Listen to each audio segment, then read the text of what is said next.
My name is Dr. Aris Thorne, and I am a soundscape ecologist. That's a fancy way of saying I listen to the world for a living. Don't just listen for pleasure. Listen for data, for the subtle acoustic heartbeat of an ecosystem.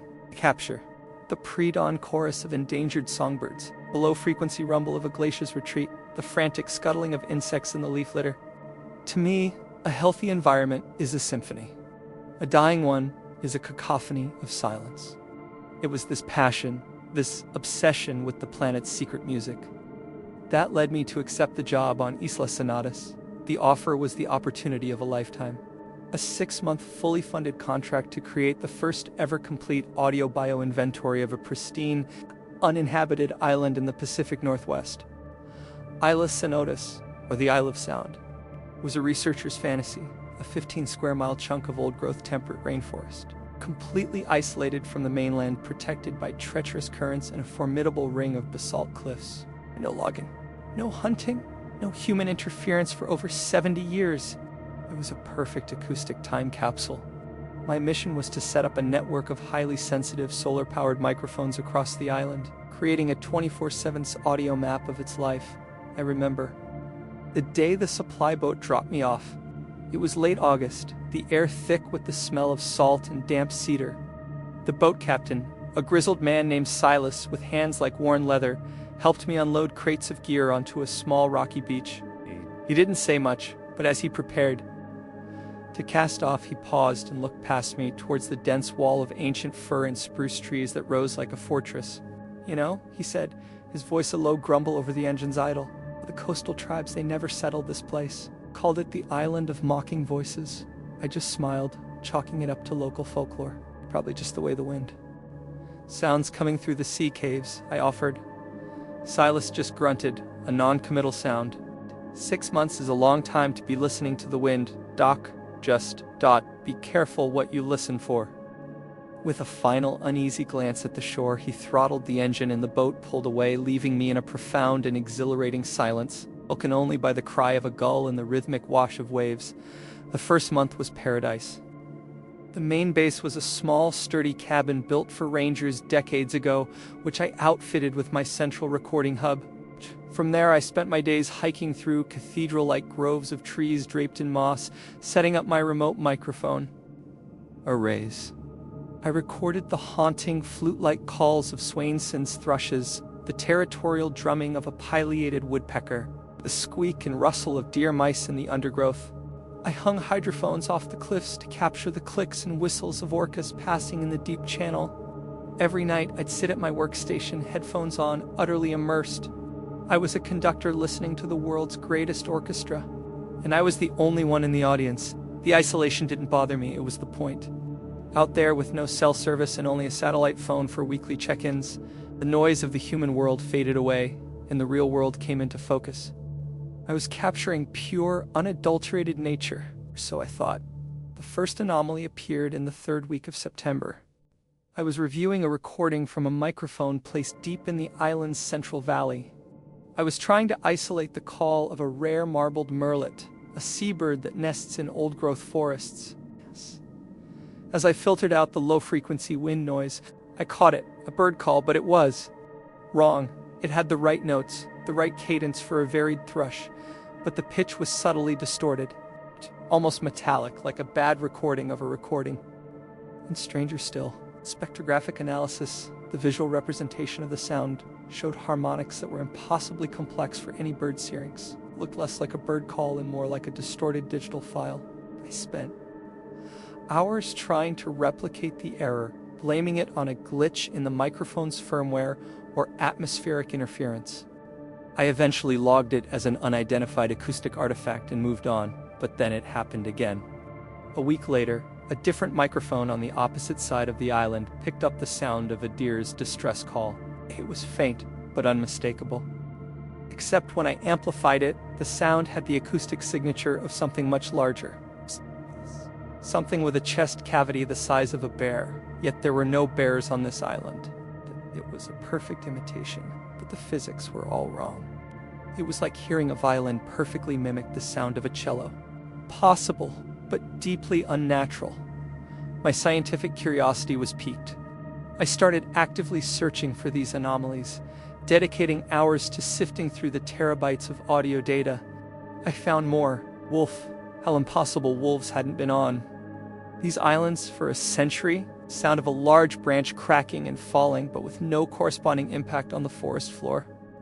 These weren't just random sounds. They were perfect, sterile copies of sounds that should exist but didn't. They were audio ghosts. The unease started to set in around mid-October. The autumn rains had begun, and the island was perpetually shrouded in a damp gray mist. The world felt smaller, more claustrophobic. The anomalies were changing too. They were becoming interactive. One afternoon, while checking a mic near the cabin, I let out a loud, hacking cough. That night, reviewing the data from a recorder, half a mile away I heard it, woven into the sound of the rainfall, so faint I almost missed it. It was a perfect replica of my cough. My blood ran cold. It wasn't an echo. The timing was wrong. The direction was wrong. It was a recording, and playback. My scientific mind reeled, desperately searching for a logical explanation. A bizarre atmospheric phenomenon, complex echo pattern from the cliffs. But my gut, a primal instinct I hadn't felt in years, was screaming a different story. Something was listening, and it was learning. Driven by a new, creeping dread, I searched the cabin. In a dusty footlocker beneath old tarps and rusted tools, I found a water-damaged journal. It belonged to a biologist named Dr. Alistair Finch, who had apparently attempted a similar survey back in the 1950s. His project was mysteriously abandoned. Most of the pages were a ruin of mildew and ink blots. I could make out fragments. October 10th, the whispers have started, not in the wind anymore, in the trees. It knows my name. Heard Eleanor's laugh today. Clear as day by the southern cliffs. But Eleanor has been gone for 10 years. Am I losing my mind? November 21st. It uses the birds to watch me. I see them, but their calls are wrong. They are hollow. It is hollow. It makes the sounds, but does not understand them. It is a perfect empty mimic. The final legible entry was chilling. December 3rd. It has my voice now. Heard myself calling for help from the woods. I am not going out there. I will not go out there. The book ended there. There was no record of what happened to Alistair Finch. I clutched the journal, the cabin suddenly feeling less like a shelter and more like a cage. The old captain's words came back to me. The island of mocking voices. It wasn't folklore. The next evening, the true horror began. I was listening to a live feed from the hydrophone, the underwater microphone. Amidst the clicks of the dolphins and the deep, mournful song of a humpback whale, I heard a new sound. Yet it was a whisper, distorted by the water, and it was my name, Aris. It sounded like it was coming from the depths of the ocean itself. I ripped the headphones from my ears, my heart hammering against my ribs. I stumbled back from my equipment, staring at the speakers as if they were venomous snakes. It wasn't in the machines. The machines were just capturing it. It was out there in the trees, in the water. And now it knew my name. The logical part of my brain was in a full-blown civil war with my instincts. I tried to rationalize. Auditory, pareidolia, the brain finding patterns in random noise, and stress-induced hallucinations. But I couldn't deny what I had heard, what Finch's journal confirmed. The final nail in the coffin of my sanity was hammered in at the beginning of November. The promised winter supply boat was a week late. A storm, the likes of which I had never seen, was brewing on the horizon. The sky turned a bruised purple-gray, and the wind began to howl with a terrifying personal fury. On the first night of the storm, a violent gust tore the satellite phone's dish from its mounting on the roof. I heard the sickening screech of metal, and then silence. The green light on my modem went dark. I was cut off, completely and utterly alone. The storm raged for 3 days. The rain was a deafening, ceaseless roar on the cabin's metal roof. The wind shrieked through the trees, 1,000 different voices. And in that chaos, it began to play with me. It started with my wife, Chloe. I was huddled by the wood stove, trying to read by lantern light, when I heard it carried on the wind. Outside the window, her voice, not a whisper, but a clear, worried call. Aris, Annie, can you hear me? The line is breaking up. It was from our last call, the last time I'd spoken to her a week ago. Out the exact words, her exact intonation. I knew it was impossible. I knew she was 1,000 miles away. But hearing her voice so real, so close, it was a physical blow. I scrambled to the window, peering out into the maelstrom of rain and thrashing branches, my heart aching with a desperate, foolish hope. Of course, there was nothing there, just the storm. Lane, the thing that wore her voice like a costume. The psychological torture was relentless. It had my entire acoustic life to draw from. It played back the sound of my father, who had passed away years ago, humming the lullaby he used to sing to me as a child. The tune would drift from the darkest corner of the cabin, a phantom memory designed to break me. It recreated the frantic barking of my old dog Buster, making me think for a mad second that he was outside waiting for me. Each sound was a precision strike against my sanity, turning my own memories into weapons. It was no longer just mimicking the island. It was mimicking my soul. I soon realized the sounds were being used to hunt me. At night, I heard the distinct, rhythmic thump-thump-thump of a rescue helicopter. Overjoyed, convinced my mayday signal from the sat phone's emergency beacon had been received before it broke. I grabbed my flare gun and burst out into the storm. The sound was so convincing I could almost feel the vibration in my chest. I ran towards the clearing, slipping in the mud, screaming for them to see me. I fired a flare, its red glare illuminating a terrifying scene. Nothing, just the writhing trees and the empty, violent sky. The helicopter sound faded, not like it was flying away, but like a speaker being turned down. It had been a lie, trapped to lure me out of the cabin. As I stood there, drenched and shivering, a new sound emerged from the woods directly in front of me. The sound of a child crying, a pitiful, desperate sob. My blood froze. It was the oldest, cruelest trick in the Book of Predators. I sprinted back to the cabin, slamming the door and bolting it, my mind racing. It was intelligent, adaptable, and it was done playing games.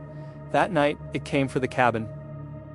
It started with a soft scratching at the door, the sound of a small animal. Then it changed to the sound of fingernails on the wooden planks. Then the heavy, rhythmic thud of a fist. All the while, it whispered my name in Chloe's voice. "Aris, please let me in. I'm so cold." I retreated to the center of the room, my back against my workstation, my hands shaking. I had to fight back. I was a man of science, of sound, and my science was my only weapon. My eyes darted around my equipment, parabolic microphones, the amplifiers, the directional speakers. An idea born of pure terror and adrenaline began to form. I grabbed a portable field recorder and my most powerful speaker. Working frantically, I created a feedback loop, recording the speaker's output and playing it back, instantly amplifying it each time. I cranked the frequency to the highest, most painful pitch the equipment could handle, a piercing, ultrasonic shriek beyond the range of human hearing, but hopefully devastating to a creature whose entire existence was based on sensitive acoustics. The pounding on the door stopped. The silence was, for a moment, more terrifying. Then, from the wall to my left, came a tremendous impact, splintering the wood. It was circling. It was testing the structure. Another slam, this time on the roof. It was on the cabin. I heard a new sound, one it had never made before. It was a guttural, clicking chitter, a sound of rage, and then, woven into it, it began to mimic my own panicked, ragged breathing from just moments before. It was mocking my fear. A heavy scratching sound came from the window. I risked a glance. Through the rain-streaked glass, for one horrifying second, my lantern light caught it. It was pale, almost translucent, and impossibly thin, its limbs too. Long, two-jointed, it clung to the wall like some grotesque insect. It had no discernible eyes, but its head turned towards me and its face. Its entire face was a cavernous, distended mouth, a perfect, fleshy parabola designed for catching and projecting sound. The sight broke something in my mind.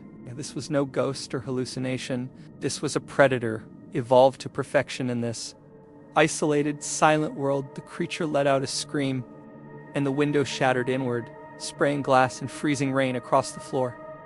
It was its own voice this time, a high-frequency blast of pure, biological fury.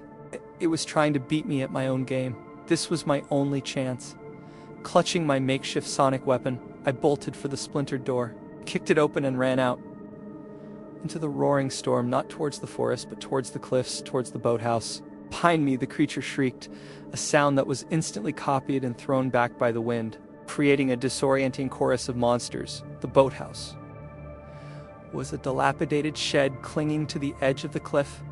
Inside was my last hope, a small inflatable emergency raft. The creature was behind me. I could hear it crashing through the undergrowth. Its sounds a terrifying, chaotic medley of everything it had learned.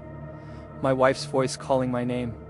The shriek of the non-existent helicopter, the howl of the phantom wolf, all interwoven with my own terrified screams. I fumbled with the raft, my fingers numb and useless. Creature appeared at the doorway of the boathouse, silhouetted against it.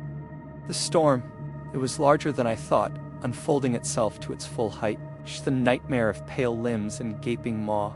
I didn't have time to inflate the raft fully. I shoved it out the boathouse's sea-facing opening and scrambled down the rocks after it.